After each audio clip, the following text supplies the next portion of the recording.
नमस्कार, मैं डॉक्टर रजनीश कुमार आप सभी का एक बार फिर से हार्दिक स्वागत करता हूँ। हिंदी साहित्य का इतिहास सीरीज के अंतर्गत हम आज चर्चा करेंगे रसखान और ध्रुव दास के ऊपर। प्रिय विद्यार्थियों, ये लेक्चर सीरीज लगातार अपनी प्रगति पर है और हम पहुंच चुके हैं टॉपिक 36 के ऊपर।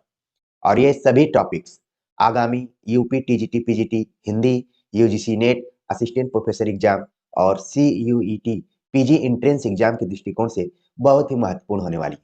जब मैं आप सभी से चर्चा कर रहा हूं तो 30% के आसपास में हमने आचार्य रामचंद्र शुक्ल के इतिहास ग्रंथ को कवर कर लिया है।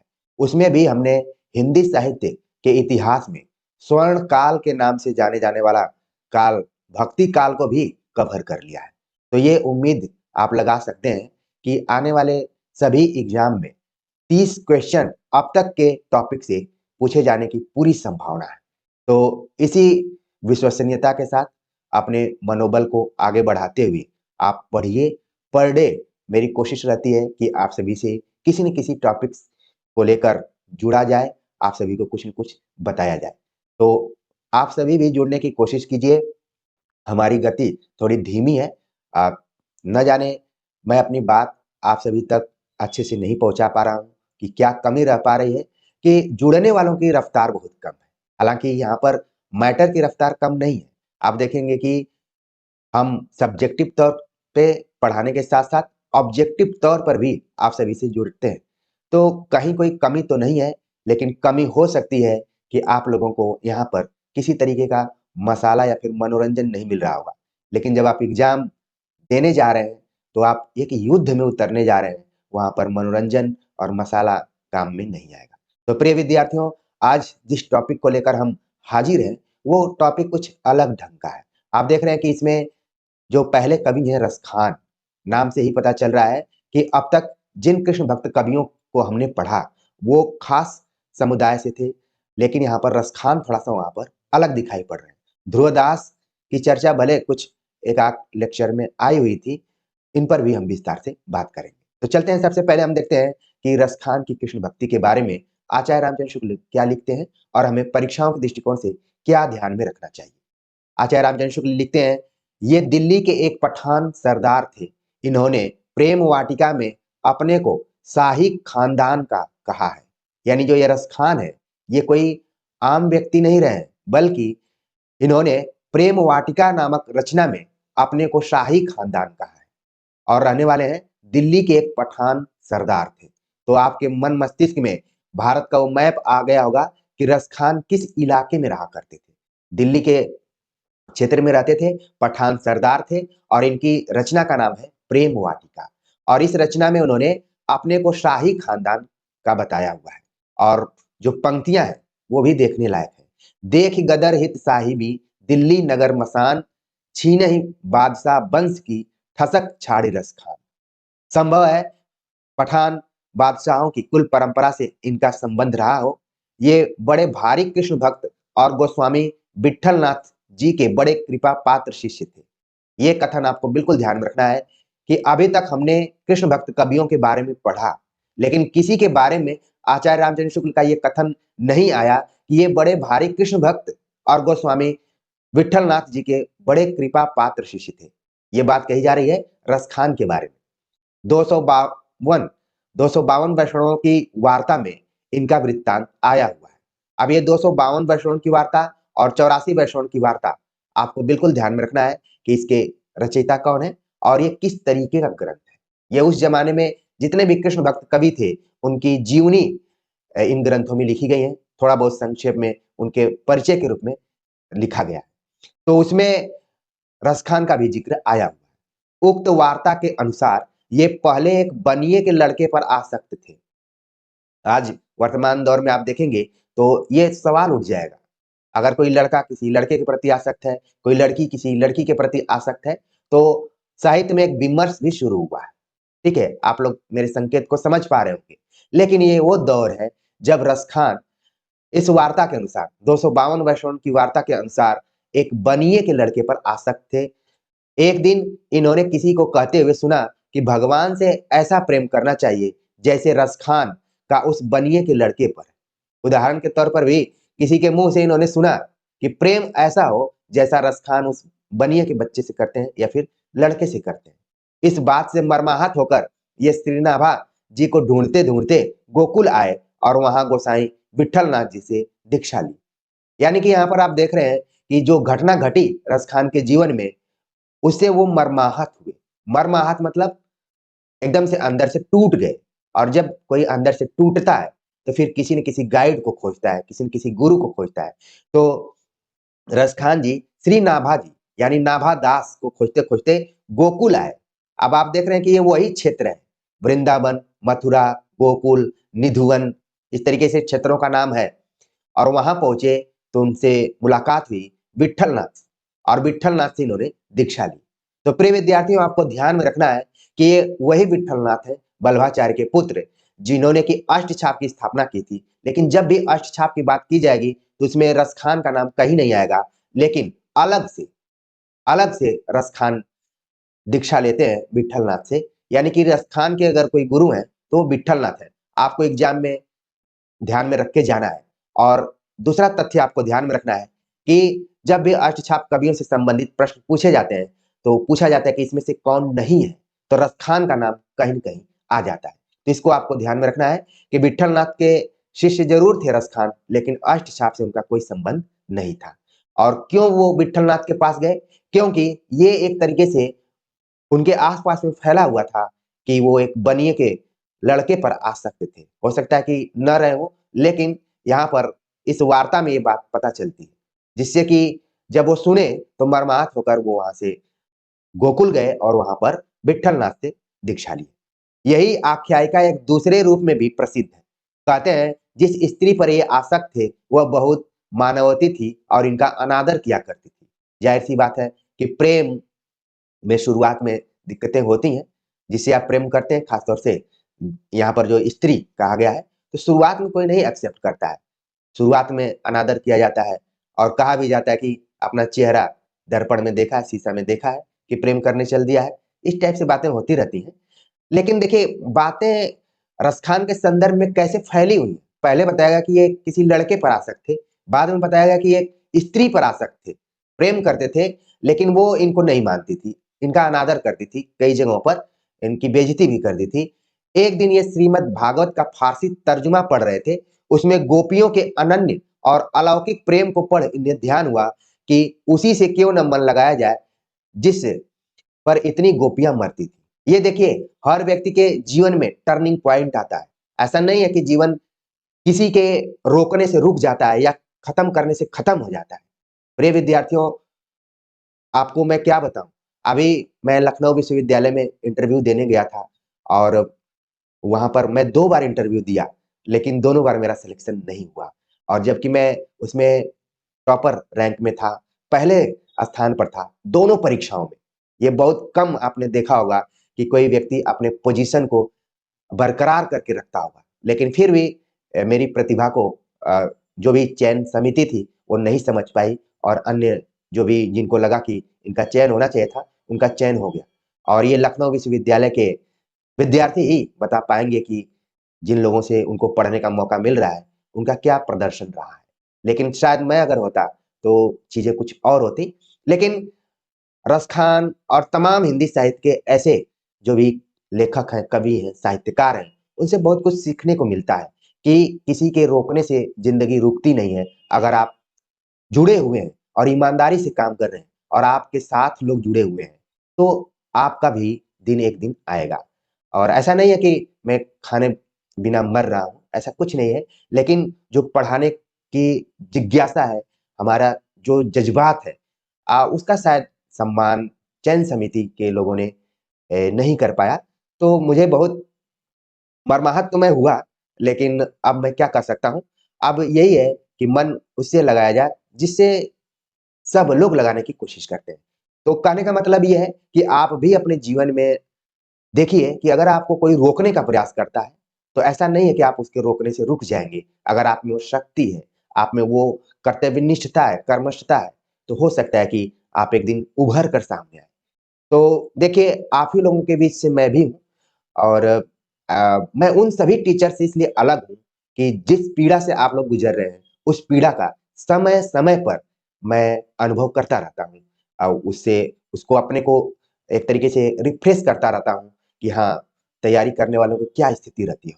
तो बीच में अपने जीवन से संबंधित कुछ बातें आ गईं, मैं इन बातों को कहूँ तो कहूँ कहाँ? सुनने वाले आप लोग हमारे परिवार की तरह हैं, तो कभी-कभी हम बोल भी देते हैं। तो देखिए, यहाँ पर रस खान के साथ कुछ ऐसा ही हुआ, लेकिन उनके जीवन में एक घटना घटती है कि श्रीमद् भागवत का फारसी तर्जुमा वो पढ़ रहे थे और उसमें उन्होंने उन्होंने देखा कि जो गोपियाँ हैं, अनन्य और अलौकिक प्रेम को पाने के लिए वो कृष्ण की भक्ति कर रही हैं, तो क्यों ना हम भी उन्हीं की भक्ति करें। इस बात पर ये वृंदावन चले आए। गोकुल से सीधे कहाँ पर आए? इस पॉइंट को भी आपको ध्यान में रखना है, वृंदावन चले आए। प्रेम वाटिका के इस दोहे का संकेत लोग इस घटना की ओर बताते हैं। तोरी माननी ते हियो फोरी मोहिनी मान, प्रेम देव की छब ही लखी भये मियाँ रस खान। और एक तरीके से गोपियों से प्रभावित होकर कृष्ण की भक्ति के तरफ इनका रुझान हुआ और ये वृंदावन चले आए और प्रेम वाटिका में उनका ये दोहा है, जो कि इस घटना की तरफ संकेत करता है। आगे हम और बात करें तो इन प्रवादों से कम इतना अवश्य सूचित होता है कि आरंभ से ही ये बड़े प्रेमी जीव थे। यानी कि आप इनके प्रेम के इतिहास को देख रहे हैं, तो ये सामान्य व्यक्ति नहीं थे। इनके जीवन में प्रेम का बड़ा रोल था। वही प्रेम अत्यंत गूढ़ भगवत भक्ति में परिणत हुआ। प्रेम के ऐसे सुंदर उद्गार इनके सवैये में निकले कि जनसाधारण प्रेम या श्रृंगार संबंधी कवित सवैयों को ही रसखान कहने लगे, जैसे कोई रसखान सुनाओ। और रसखान आप देखेंगे कि जिस छंद का प्रयोग इन्होंने किया है, उसका नाम है सवैया। तो आप देखेंगे तमाम कवियों ने दोहा, सोरठा इत्यादि छंदों का प्रयोग किया, लेकिन रसखान ने किया है सवैये का। तो इसलिए आप अपने दिमाग में रख लीजिए कि जब भी सवैये की बात आएगी, तो वहाँ पर हमें रसखान को ध्यान में रखना है। देखिए यहाँ पर क्या है कि इनके प्रेम का सम्मान नहीं किया गया, लेकिन इन्होंने अपनी रचनाओं के माध्यम से कृष्ण भक्ति में अपने को लीन करने के बाद जो प्रेम का महत्व दिखाया है, वो आज तक अमर है। और क्योंकि ये दूसरे संप्रदाय से मुस्लिम संप्रदाय से थे, फिर भी कृष्ण भक्ति में इन्होंने अपना मन लगाया, ये बहुत बड़ी बात रही होगी उस जमाने में। इनकी भाषा बहुत चलती, सरल और शब्दाडंबर मुक्त होती थी। अब आचार्य रामचंद्र शुक्ल का ये देखेंगे पैटर्न है। रीतिकाल पढ़ेंगे तो वहां पर शब्दाडंबर मुक्त या शब्दाडंबर युक्त शब्द कई बार आपको दिखाई पड़ेगा। आप कंफ्यूज हो जाएंगे कि ये बात किसके संदर्भ में कही जा रही है। लेकिन इस वीडियो लेक्चर के माध्यम से आप देखेंगे कि आचार्य रामचंद्र शुक्ल ने रसखान की कविताओं का मूल्यांकन करते हुए लिखा है कि इनकी भाषा बहुत चलती, सरल और शब्दाडंबर मुक्त होती थी। यानी कि सामान्य रूप से कोई भी इनकी कविताओं को समझ सकता था। शुद्ध ब्रज भाषा का जो चलतापन और सफाई इनकी और घनानंद की रचनाओं में है, वह अन्यत्र दुर्लभ है। आप देखिए यहाँ पर प्रेम की जब भी बात आएगी, तो घनानंद को कैसे छोड़ा जा सकता है। घनानंद के साथ भी बहुत बड़ी ट्रेजेडी हुई। जैसे रसखान जिस स्त्री से प्रेम करते थे, उसने इनके प्रेम का अनादर किया, वैसे ही घनानंद के साथ भी हुआ। जो सुजान के बारे में आप लोग जानते ही होंगे। आगे मैं रीतिकाल पर जब भी चर्चा करूंगा, तो वहां पर विस्तार से बताऊंगा। लेकिन यहाँ पर ध्यान में रखिए, आचार्य रामचंद्र शुक्ल ने कैसे कोरिलेट किया है, जोड़ा है।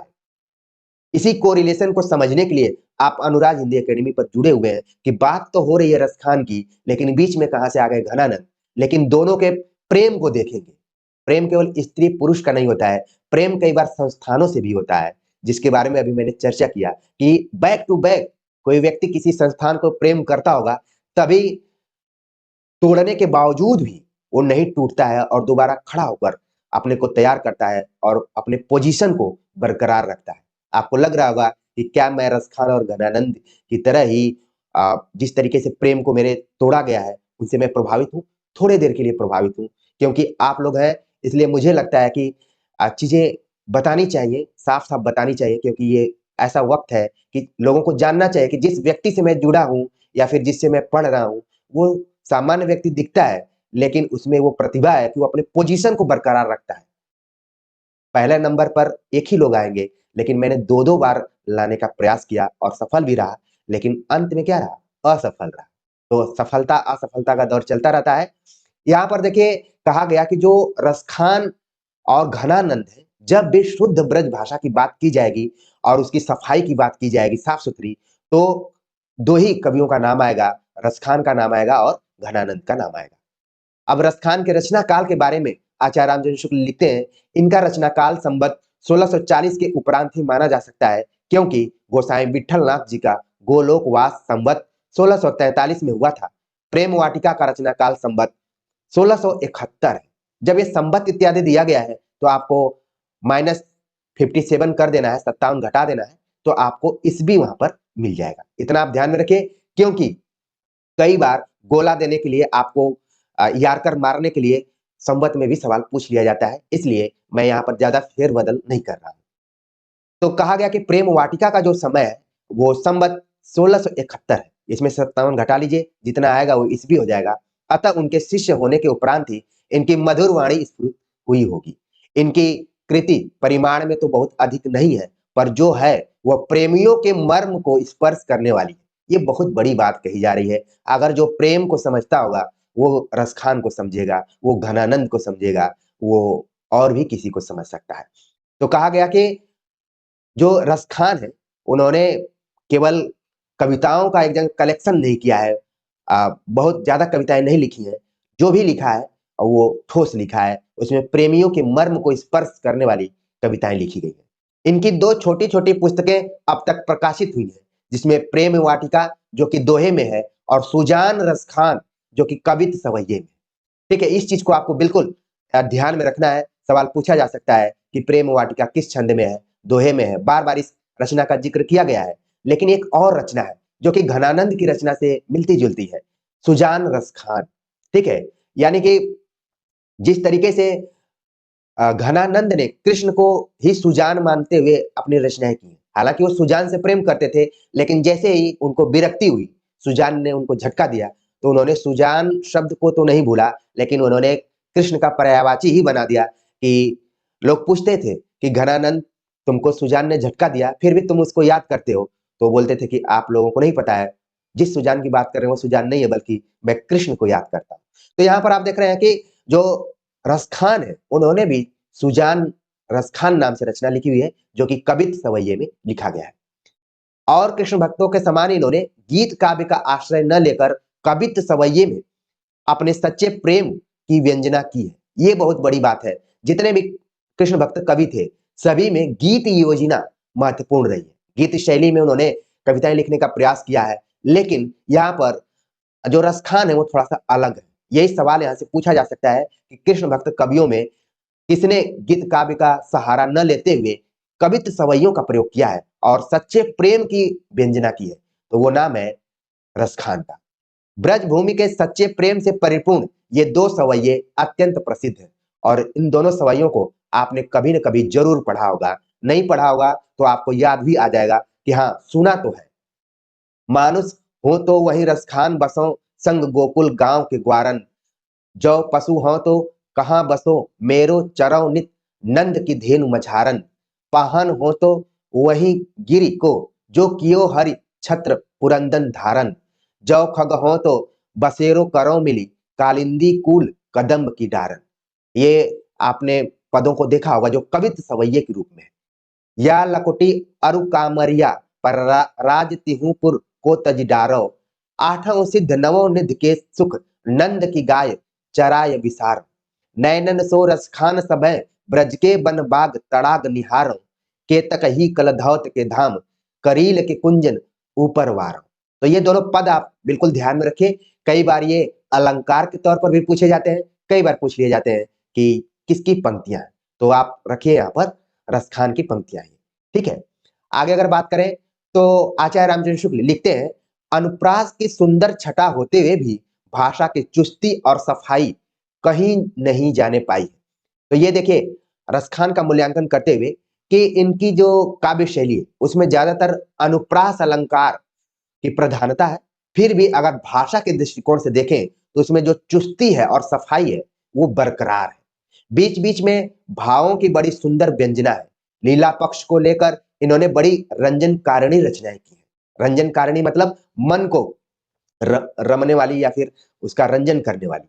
भगवान प्रेम के वशीभूत हैं, जहाँ प्रेम है वहीं प्रिय है, इस बात को रसखान यूँ कहते हैं। ब्रह्म मैं ढूँढियो पुरानन गानन, वेद ऋचा सुनि चौगुने चायन, देखियो सुनियो कभियो न कहूँ, वह कैसे स्वरूप और कैसे सुभायन, टेरत हेरत हारि पर्यो रसखान बतायो न लोग लुगायन, देखियो दूरो वह कुंज कुटीर में, बैठो पलोत पलोटत राधिका पायन। तो यहाँ पर कृष्ण और राधिका का जिक्र करते हुए अपने प्रेम को रसखान ने प्रस्तुत किया है और कहा गया कि भगवान प्रेम के वशीभूत हैं। अगर आप भगवान को अपने वश में करना चाहते हैं तो आप उनसे प्रेम कीजिए। जहाँ प्रेम है वहीं प्रिय है। बहुत बड़ी बात यहाँ पर कही जा रही है और ये बातें रसखान के संदर्भ में कही जा रही है। आगे हम बात करें तो कुछ और नमूने दिए गए हैं आचार्य रामचंद्र शुक्ल द्वारा।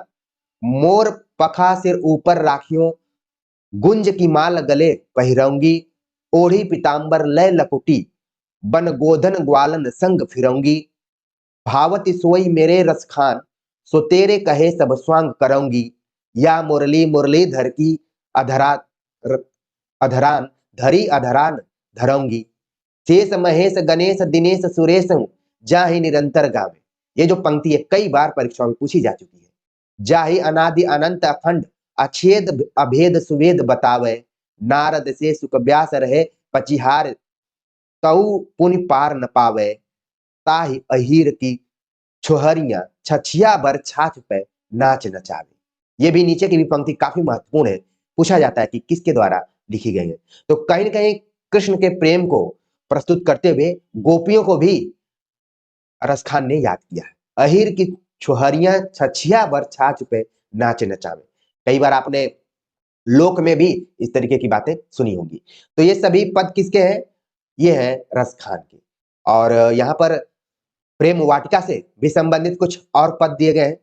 जेहि बिनु जाने कछुई नहीं जान्यो जात विशेष, सोई प्रेम जेहि जान के रही न जात कछु शेष, प्रेम फांसो फंसी मरे सोई जिए सदाही, प्रेम मरम जाने बिना मरी कोई कोई जीवत ना है। तो प्रेम के मर्म को समझाने के लिए प्रेम वाटिका, आप समझ रहे हैं, इस शब्द को आप ध्यान में रखिए कि बगीचा किस चीज का है? वो प्रेम का है। प्रेम वाटिका जो यहाँ पर नाम दिया है रसखान ने, अब वो बहुत सोच समझ कर नाम दिया हुआ है कि आप इस ऐसे बगीचे में जाइए, ऐसी वाटिका में जाइए जहां पर चारों तरफ प्रेम ही प्रेम की बात कही जा रही हो। तो प्रेम वाटिका से हो गया। प्रिय विद्यार्थियों, यहाँ पर आपने देखा कि रसखान का जो वास्तविक नाम है सैयद इब्राहिम, कई बार सवाल में पूछा जाता है, लेकिन आचार्य रामचंद्र शुक्ल ने उसका कहीं जिक्र नहीं किया है, तो अभी मैंने भी नहीं किया है। आगे मैं अन्य इतिहासकारों पर भी आप सभी से चर्चा करूंगा और तब उसमें कुछ और जो चीजें आचार्य रामचंद्र शुक्ल से छूट चुकी हैं वो भी आ जाएंगी। लेकिन आप लोग वन लाइनर किताबें पढ़ते होंगे और इस चैनल पर बहुत सारे प्रैक्टिस सेट को देखा होगा, तो जो भी परीक्षाओं में सवाल पूछे जाते हैं उनसे आप भले परिचित होंगे कि रसखान का मूल नाम भी है सैयद इब्राहिम। तो यहाँ पर हमने रसखान से जुड़ी हुई रचनाओं को देखा, उनके जीवन में घटी हुई घटनाओं को देखा और आचार्य रामचंद्र शुक्ल के कथनों को देखा है। अब हम जिस कवि के बारे में बातचीत करने जा रहे हैं उनका नाम है ध्रुवदास। ध्रुवदास, जिस तरीके से हमने देखा कि रसखान बहुत कम मात्रा में रचनाएं किए हुए थे, जो भी किए थे ठोस, खासतौर से प्रेम वाटिका और सुजान रसखान की ही बात की गई। लेकिन ध्रुवदास को आप देखेंगे तो इन्होंने बहुत सारी रचनाएं की हुई हैं, लगभग 42 ग्रंथ इनके मिलते हैं। हालांकि रामचंद्र शुक्ल ने लिखा है कि 40 ग्रंथ इनके मिलते हैं। ठीक है, तो इन दोनों तथ्यों को देखना है। और ज्यादातर इनके ग्रंथों में वली शब्द लगा हुआ है, ये भी बड़ा महत्वपूर्ण यहाँ पर चीज आपको ध्यान में रखना है। बहुत सारी रचनाओं के अंत में ली शब्द भी लगा हुआ है। तो ये सब याद करने के एक तरीके से सूत्र हैं, फार्मूले हैं, लेकिन अगर आप समझ जाते हैं तो उससे बेहतर कोई चीज नहीं हो सकती है। तो ध्रुवदास के बारे में आचार्य रामचंद्र शुक्ल ने क्या लिखा है उसको हम देखते हैं। ये श्री हित हरिवंश जी के शिष्य स्वप्न में हुए थे, इसके अतिरिक्त इनका कुछ जीवन वृत्त नहीं प्राप्त हुआ। अब यहाँ पर हित हरिवंश का जिक्र आप देख रहे हैं लगातार कृष्ण भक्ति शाखा में हो रहा है। जब से उन्होंने राधा बल्लभ संप्रदाय की स्थापना की है, इनके कई शिष्य सामने उभर कर आते हैं, उसमें से ध्रुवदास का नाम भी आता है। और ध्रुवदास यहाँ पर लिखा गया कि स्वप्न में हुए थे। पहले लोग ऐसे याद कर लेते थे कि मैं फला से जुड़ा हुआ हूं, और फिर उनको अपना गुरु ही मान लेते थे। वैसे ही कुछ ध्रुवदास के साथ भी हुआ है। ये अधिकतर वृंदावन में ही रहा करते थे। इनकी रचना बहुत ही विस्तृत है और इन्होंने पदों के अतिरिक्त दोहे, चौपाई, कवित्त, सवैये, आप देख रहे हैं कि ऑलराउंडर किस्म के ध्रुवदास दिखाई पड़ रहे हैं कि दोहा भी अच्छा लिखते थे, चौपाई भी लिखते थे, कवित्त भी लिखते थे, सवैया भी लिखते थे। और इन सभी छंदों का जो प्रयोग किया गया है, ये सभी हिंदी के अच्छे छंद हैं और परीक्षाओं में खूब पूछे जाते हैं। आप भले सभी छंदों को न जाने, लेकिन दोहा को जानिए, चौपाई को जानिए, कवित्त को जानिए, सवैयों को जानिए, इनके लक्षणों को भी जानिए। हमने हिंदी व्याकरण को पढ़ाते हुए इन पर विस्तार से चर्चा की है। आप समय निकालकर जरूर उन पुरानी वीडियोज को देखिए। तो सभी छंदों में इनका एक तरीके से पकड़ अधिकार रहा है। अनेक छंदों में भक्ति और प्रेम तत्व का वर्णन किया है। छोटे मोटे सब मिलाकर इनके 40 ग्रंथ के लगभग मिले हैं, जिनके नाम ये हैं। तो यहाँ पर आप ध्यान में रखिए कि आचार्य रामचंद्र शुक्ल ने ध्रुवदास के 40 ग्रंथों का उल्लेख किया है। यह भी सवाल पूछा जाता है। मुझे याद आता है कि देव के संदर्भ में सवाल पूछा गया था कि आचार्य रामचंद्र शुक्ल ने उनके कितने ग्रंथों का उल्लेख किया है। तो तमाम किताबों में आप पढ़ेंगे तो देव के 72 ग्रंथ बताए जाते हैं, लेकिन आचार्य रामचंद्र शुक्ल ने 23 या 25 ग्रंथ की चर्चा की हुई है। आगे हम उस पर चर्चा करेंगे, लेकिन जब भी मुझे कोई तथ्य याद आता है तो मैं चाहता हूं कि उसको जोड़कर आपको बता दिया जाए कि कौन कौन से ग्रंथ है। वृंदावन सत, श्रृंगार सत, रस रत्नावली, नेह मंजरी, रहस्य मंजरी, सुख मंजरी, रति मंजरी, वन विहार, रंग विहार, रस विहार, आनंद दशा विनोद, रंग विनोद, नृत्य विलास, रंग हुलास, मान रस लीला, रहस लता, प्रेम लता, प्रेमावली, भंजन कुंडलिया, भक्त नामावली, कई बार ये पूछा जा चुका है। मन सिंगार, भजन सत, प्रीति चौवनी, रस मुक्तावली, वामन बृहत पुराण की भाषा, सभा मंडली, रसानंद लीला, सिद्धांत विचार, रस हीरावली, हित सिंगार लीला, ब्रज लीला, आनंद लता, अनुराग लता, जीव दशा, वैद्य लीला, दान लीला, ब्याह लो। तो ये सभी ऐसे ग्रंथ हैं। अगर इनको आप ध्यान में रखते हैं तो ठीक है, नहीं तो अनुमान लगा लीजिए कि ज्यादातर इनकी रचनाओं में मंजरी शब्द लगा हुआ है, विहार शब्द लगा हुआ है, विनोद शब्द लगा हुआ है, वली शब्द लगा हुआ है, ठीक है ना, लीला शब्द लगा हुआ है। तो ये कुछ ट्रिक्स हैं जिनको कि आप ध्यान में रख सकते हैं। बाकी पिछले साल के क्वेश्चन पेपर में जो भी रचनाएं ज्यादा पूछी गई है, उनको आप विशेष तौर पर ध्यान में रखिए। आगे है कि नाभाजी के भक्तमाल के अनुकरण पर इन्होंने भक्त नामावली लिखी हुई है।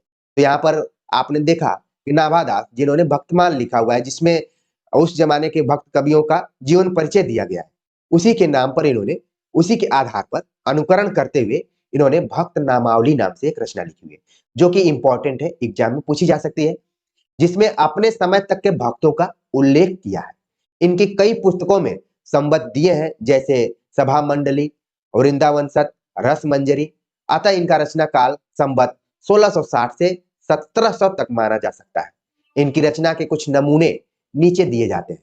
जैसे श्रृंगार सत से इन्होंने एक लिया हुआ है कि रूप जल उठत तरंग है, कटाछन के अंग अंग भौरन की अति गहराई है, नैनन को प्रतिबिंब पर्यो है, कपोलन में तेई भय मीन तहां ऐसी उर आई है।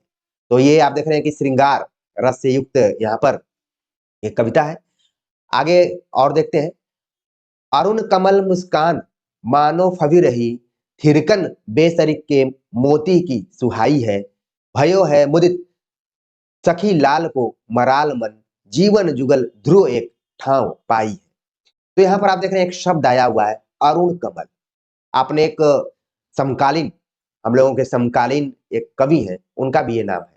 तो आप देख रहे हैं कि कवियों का नाम अचानक नहीं पड़ता है, बल्कि कहीं न कहीं से वो उन नामों को खोज लेते हैं। ठीक है, अरुण कमल का नाम आपने सुना होगा। तो देखिए ये ध्रुवदास की कुछ पंक्तियां यहाँ पर, इनको आप ध्यान में रख सकते हैं। बस ध्यान में इस तरीके से रखना है कि कृष्ण भक्त कवियों की पंक्तियां एक दूसरे से मिलती जुलती रहती हैं, कृष्ण से संबंधित, राधा से संबंधित, तो कंफ्यूजन हो जाता है परीक्षाओं में। नेह मंजरी नाम से इनकी जो रचना है, वहां से भी कुछ पंक्तियां ली गई हैं। प्रेम बात कछ कही नहीं जाई, उल्टी चाल तहां सब भाई, प्रेम बात सुनी बौरों होई, तहां सयान रहे नहीं कोई, तन मन प्राण तिह छिन हारे, भली बुरी कछुए न बिचारे, ऐसो प्रेम उपजई जबहि, हित ध्रुव बात बनेगी तबहि। तो प्रेम की महिमा, इसलिए इस रचना का नाम भी आप देख रहे हैं कि नेह, नेह मतलब प्रेम, और बाद में लोगों ने कहा स्नेह, तो शब्द वैसे बन जाते हैं, ठीक। तो नेह मंजरी से पंक्तियां थी। आगे है भजन सत से। भजन सत से कुछ पंक्तियां हैं। बहु बीती थोड़ी रही, सो बीती जाए। लोग बोलते हैं ना कि बहुत कुछ बीत गया, थोड़ा ही बचा हुआ है, वो भी बीत जाएगा। जिनको लगता है कि वो नियति के नियंता है, सब कुछ उन्हीं के हाथों में है, वो जो चाहेंगे कर लेंगे, मनमानी कर लेंगे, सब कुछ कर लेंगे। लेकिन बहुत बीती थोड़ी रही, सो बीती जाए, वो भी बीत जाएगी। ठीक है ना, किसी के रोकने से कोई नहीं रुक सकता है। हित ध्रुव बेग विचारी के, बसी वृंदावन आए, बसी वृंदावन आए, त्याग लाज अभिमान ही। प्रेम लीन हवै दीन आपको, त्रीन सम जा नहीं। सकल सार को सार, भजन तू करी रस रीति। रे मन सोच विचार, रही थोड़ी बहुत बीती। ये भजन सत से ये पंक्तियां ली गई हैं, और कहीं न कहीं ये जो जीवन जीने का जो मर्म है, उसी के तरफ संकेत ध्रुवदास ने किया है। बहुत बड़ी बात वो कर रहे हैं कि कोई भी निर्णय करो, सोच विचार कर करो। ऐसा नहीं है कि जीवन भर या फिर पूरा आप इस संसार में अपना नियंत्रण हमेशा के लिए रखेंगे। कोई न कोई दूसरा भी आ सकता है। तो कृष्ण उपासक भक्त कवियों की परंपरा ध्रुवदास के बाद समाप्त हो जाती है। ये भी आपको ध्यान में रखना है कि आचार्य रामचंद्र शुक्ल ने कृष्ण भक्त कवियों की परंपरा किस कवि से समाप्त माना है। तो ध्यान में रखना है ध्रुवदास। आप किसी भी वन लाइनर किताब में ये सभी तथ्य नहीं पाएंगे, यहीं पर पाएंगे। पर इसका अभिप्राय यह नहीं कि ऐसे भक्त कभी आगे और नहीं हुए। ऐसा नहीं है कि नहीं हुए, एकदम से खत्म हो गए। कुछ कुछ थोड़ी चीजें आप जानते हैं कि कोई भी चीज घटती है तो उसके पहले की भी पृष्ठभूमि होती है और उसका प्रभाव भी कुछ समय तक रहता है। कृष्णगढ़ नरेश महाराज, नागरीदास जी, अलबेली अली जी, चाचा हित वृंदावन दास जी, भगवत रसिक आदि अनेक पहुंचे हुए भक्त बराबर होते गए। तो नागरीदास जी से कभी कभी सवाल पूछ लिया जाता है। हित वृंदावन दास जी का नाम भी कई बार ऑप्शन में दिखाई पड़ जाता है, जिन्होंने बड़ी सुंदर रचनाएं की हैं। पर पूर्वोक्त काल के भीतर ऐसे भक्त कवियों की जितनी प्रचुरता रही है, उतनी आगे चलकर नहीं रही। वे कुछ अधिक अंतर देकर हुए हैं। ये कृष्ण भक्त कवि हमारे साहित्य में प्रेम माधुर्य का जो सुधा स्रोत बहा गए हैं, इसके प्रभाव से हमारे काव्य क्षेत्र में सरसता और प्रफुल्लता बराबर बनी रहेगी। दुखवाद की छाया आकर भी टिकने न पाएगी। इन भक्तों का हमारे साहित्य पर बड़ा भारी उपकार है। बहुत बड़ी बात आचार्य रामचंद्र शुक्ल ने अंत में कह दिया। भक्ति काल पर विचार करते आखिर में कहा कि अगर हम कृष्ण भक्त कवियों के बारे में देखें तो इन्होंने प्रेम माधुर्य का जो सुधा स्रोत बहाया है, उससे काव्य क्षेत्र में क्या आई, सरसता आई और प्रफुल्लता बराबर बनी रही। दुख के क्षणों में दुख का जो प्रकोप था या फिर उसकी छाया थी, वो आकर भी टिक नहीं पाई। जैसे आप बादल को देखते हैं, बादल कई बार जाता है, वो सूर्य को कवर कर लेता है, फिर वह छट जाता है। तो दुख दुख आता है, फिर वो छट भी जाता है। तो यहाँ पर कृष्ण भक्त कवियों ने उस दुख को खत्म करने में भी काफी रोल निभाया है, टिकने नहीं दिया है। बहुत बड़ी बात यहाँ पर है। टिकना शब्द काफी कुछ कहता है, ठीक है ना। बहुत लोगों को टिकने नहीं दिया जाता है, बल्कि टूटने के लिए मजबूर कर दिया जाता है। प्रिय विद्यार्थियों, आज जो मैं वीडियो लेक्चर बना रहा हूँ, मैं अपने उन मेहनतों को याद कर रहा हूँ कि जो मेरी इच्छा थी कि मैं एक अच्छे विश्वविद्यालय में रहूँ, आके बच्चों को पढ़ाऊँ। हालाँकि मैं जहाँ पर हूँ, वहाँ पर भी बहुत अच्छे से काम कर रहा हूँ। विद्यार्थियों का प्रेम बहुत मिलता है। लेकिन फिर भी व्यक्ति चाहता है कि वो अच्छी जगह रहे। लेकिन कुछ नियति नियंता हैं, जो कि कविताएँ भी लिखते हैं कि नियत का निमंत्रण स्वीकार या अस्वीकार या इनकार, इस तरीके से लिखते हैं। वो किसी भी विश्वविद्यालय के 2-2 बार वाइस चांसलर हो सकते हैं, लेकिन उसी विश्वविद्यालय में कोई अपनी मेहनत से 2-2 बार पहले स्थान पर आया हो और फिर भी उसका चयन न हुआ हो, क्योंकि वो किसी डीवाईएसपी का लड़का नहीं है, किसी इनकम टैक्स कमिश्नर का परिचित नहीं है या फिर उसके साथ नहीं रहता है। तो जो भी इस समय खास तौर से लखनऊ विश्वविद्यालय में नियुक्तियाँ हुई हैं, उनको लेकर कई बार मन में अ, आहत होते हैं हम कि समय जिसको अगर मौका दिया जाता तो शायद लखनऊ विश्वविद्यालय का हिंदी विभाग राष्ट्रीय और अंतर्राष्ट्रीय स्तर पर और भी कुछ कर सकता था। लेकिन कोई बात नहीं, किसी के रोकने से कोई रुकता नहीं है, मेहनत करते रहना चाहिए और तोड़ने वाले तो आपको तोड़ते रहेंगे, लेकिन आप लोग जो है लगभग 1 लाख हमारे विद्यार्थी यहाँ पर जुड़े हुए हैं जब मैं बात कर रहा हूँ, उन सभी से मैं यही गुज़ारिश करूँगा कि आप लोग अगर एक-एक अ, विद्यार्थी को भी इस चैनल के बारे में बताएँगे, तो ये चैनल दूना पहुँच जाएगा, 2 लाख तक पहुँच जाएगा और ये उन सभी चुनौतियों का सामना करेगा। संघर्ष केवल आप नहीं कर रहे हैं, संघर्ष आपके आपके साथ जो आपको गाइड देने करने वाले हैं, आपको रास्ता बताने वाले हैं, उनके जीवन में भी है। और ये जो समानता है, ये जो स्वानुभूति है, यही हम एक-दूसरे को जोड़ती है। मैं ये कभी नहीं कहूँगा कि मैं बहुत महान हूँ, मैं बहुत लोगों को बना दिया मेरे वजह से बहुत लोग बन गए, यहाँ चले गए, वहाँ चले गए। ये तो सामान्य मेरा कर्तव्य है कि जो कुछ मैंने सीखा अपने जीवन में, वो अपने मैं उन विद्यार्थियों को दूँ, जो ज़रूरतमंद हैं। तो इस अनुराज हिंदी अकेडमी को आप घर-घर तक पहुँचाइए, जो हिंदी साहित्य पढ़ते हैं, जो हिंदी में रुचि रखते हैं और वो भी एक दिन कहें कि इस व्यक्ति को अच्छी जगह रहना चाहिए, अच्छे संस्थान में रहना चाहिए और वहाँ से जो भी विद्यार्थी जुड़े वो इस व्यक्ति के ज्ञान का लाभ लें और कुछ अपने जीवन में अच्छा कर पाएँ। तो ऐसा नहीं है कि मैं वहाँ नहीं हूँ, तो आप लोगों से नहीं जुड़ पाऊँगा, जुड़ूँगा। ये जो माध्यम है, ये हो सकता है कि मुझे मजबूती से खड़े रहने में मदद करे। तो आप लोगों के सपोर्ट की ज़रूरत है। मैं नहीं कहता हूँ कि आप मुझे आर्थिक सपोर्ट कीजिए, आप मुझे मानसिक रूप से सपोर्ट कीजिए। ज़्यादा से ज़्यादा लोगों को जोड़िए।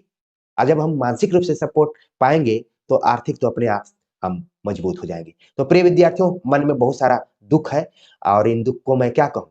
अ मेरे हाथ में जो है, मैं करता रहा हूँ। आप लोगों को भी प्रेरित करता हूँ कि आप करते रहिए। तो चलिए इस पे हम और कभी विस्तार से बात करेंगे। आगे हम बात करेंगे कि जो भक्ति काल के फुटकल कवि हैं, जिनसे प्रायः सवाल पूछे जाते हैं, उनको लेकर आएँगे। तो आज का ये वीडियो लेक्चर थोड़ा कुछ भावुकता से भरा हुआ था, क्योंकि रसखान और ध्रुवदास की बात हुई, खास तौर से रसखान को पढ़ते हुए मुझे अपने संघर्ष के दिन भी याद आ गए, तो मुझे लगा कि आप सभी से इसकी चर्चा करनी बहुत ज़रूरी है, क्योंकि कई बार सच बोलने पर लोग पचा नहीं पाते। तो मिलते हैं एक नए टॉपिक के साथ, तब तक के लिए नमस्कार।